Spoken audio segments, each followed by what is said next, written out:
ہمارے ایک استاد تھے تو مزاج میں بڑی ظرافت تھی، حالانکہ بڑے اللہ والے بندے تھے، تو بات بڑی وہ دل لگی کی کیا کرتے تھے۔ تو ایک دن ہم نے پوچھا استاد جی خوشبو کون سی اچھی لگتی ہے؟ کہنے لگے بیٹا جو پیسوں میں سے آتی ہے وہ مجھے بڑی اچھی لگتی ہے، اس لیے کہ ملتے کم ہیں۔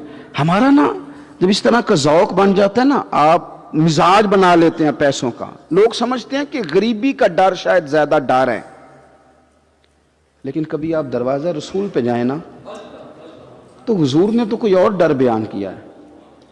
حضرت ابو عبیدہ بن جراح رضی اللہ تعالیٰ عنہ بحرین سے نا مال لے کے آئے بہت سارا، حضور نے بھیجا، جزیہ لینے گئے یا مال غنیمت کا کچھ مال تھا، آپ لے کے مسجد میں آئے تو لوگوں کو پتہ چل گیا کہ آج مال آیا ہے۔ اب سب کو حصہ ملتا تھا، اس میں سے بدریوں کو زیادہ ملتا تھا، باقی لوگوں کو بھی ملتا تھا۔ تو فجر کی نماز کے بعد لوگ گھروں کو جایا کرتے تھے، لیکن آج پتہ چلا نا مال آیا ہے، تو یہ سیاستہ میں حدیث موجود ہے، سب لوگ مسجد میں بیٹھے رہے۔ حضور علیہ السلام نے فرمایا تمہیں پتہ چل گیا مال آیا ہے؟ عرض کی حضور ہاں۔ فرمایا تمہیں بانٹنے لگے ہیں، دینے لگے ہیں۔ ہم نا غریبی سے ڈرتے ہیں، ہم اپنے بچوں کے لیے دعا کرتے ہیں ان پہ غربت نہ آئے، ہم اپنے بہن بھائیوں کے لیے دعا کرتے ہیں ان پہ غربت نہ آئے، کرنی چاہیے، لیکن ذرا اس حدیث کے مفہوم کو بھی دیکھیے گا۔ نبی پاک صلی اللہ تعالیٰ علیہ وآلہ وسلم نے فرمایا تمہیں دینے لگے ہیں، مال آ گیا ہے، لیکن میرے قریب نے اپنی امت کے لیے جس چیز کا ڈر محسوس کیا وہ کیا ہے، حضور کے دل میں کس چیز کا خدشہ تھا وہ کیا ہے بیان کیا۔ حضور فرمانے لگے لوگو مجھے تم پر غربت کا ڈر نہیں، یہ ڈر نہیں کہ تم غریب ہو جاؤ گے، بلکہ مجھے تو ڈر ہے کہ تم پر دولت پھیلا دی جائے گی، تم زیادہ مالدار ہو جاؤ گے۔ خوف غریبی کا نہیں، خوف تمہارے مال کا ہے۔ اور حضور فرماتے ہیں کہ پھر تم انہی باتوں میں مبتلا ہو جاؤ گے جن میں پرانی امتیں مبتلا ہوئی تھی، اور جب وہ اللہ کی نافرمانی میں مبتلا ہوئی تھی تو پھر وہ ہلاک کر دی گئی تھی۔ مجھے ڈر ہے، مجھے ڈر ہے۔ ہاں جہاں دولت آتی ہے وہاں سستی بھی آتی ہے، جہاں دولت آتی ہے وہاں معاذ اللہ عیاشی بھی آتی ہے، جہاں دولت زیادہ آ جاتی ہے وہاں پھر لوگ ہر چیز کو دولت میں تولنے لگتے ہیں۔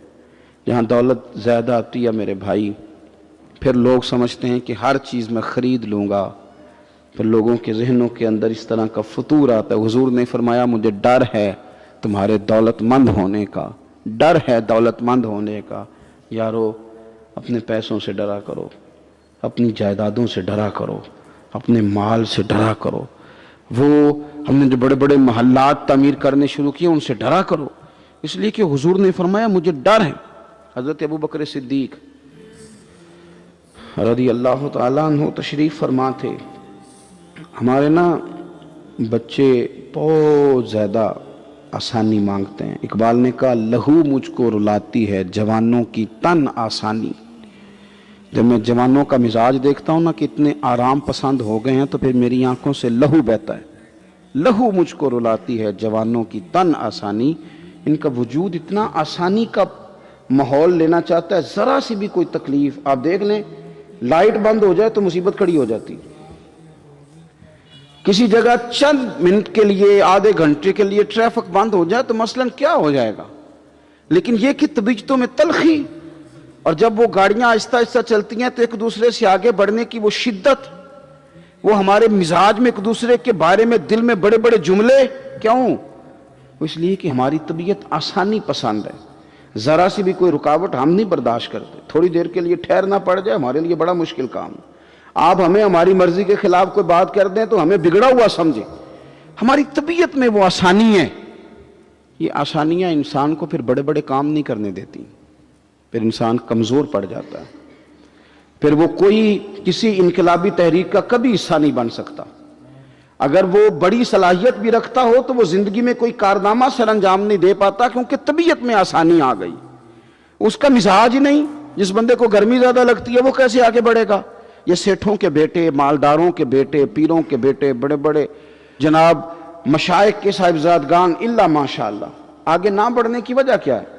صرف یہ ہے کہ طبیعت کا تقاضا یہ ہے کہ ایک آدمی نے رومال پکڑا ہے، دوسرے نے جوتا پکڑا ہے، تیسرا گاڑی کھول رہا ہے۔ جب آپ اس قدر زیادہ ان کو آسانیوں میں مبتلا کر دیتے ہیں پھر ان کے لیے جہاد کرنا، میدان میں نکلنا ممکن نہیں رہتا، وہ عادی نہیں ہوتے۔